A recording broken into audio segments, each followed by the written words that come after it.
श्रीगुरुभ्यो नमः। हरिः ओम्। समिधाग्निं समिधेति संविधा ध्रुवस्य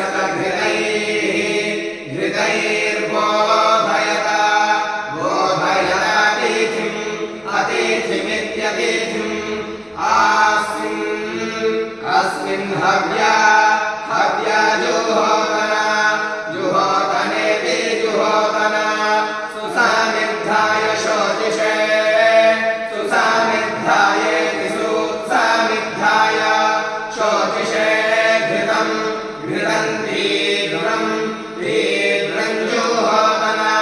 जुहोतनेति जुहोतना अग्नये जातवेदसे इति जातवेदसे तन्त्वा समिद्भिरङ्गिरः समिद्भिरिति समिद्भिः अङ्गिरो घृतेन वर्धयामसीति वर्धयामसि बृहच्छोचाय विष्ट्येति यनिष्ट्य उपत्वा अग्ने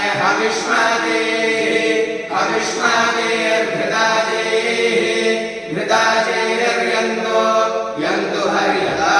हर्यतेति हर्यता जुषस्वा समिधाः समिधो मम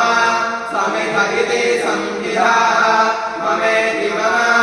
भूर्भुवः भुवस्वाः स्वद्यौरिव भूम्ना द्यौरिवेति द्यौरिव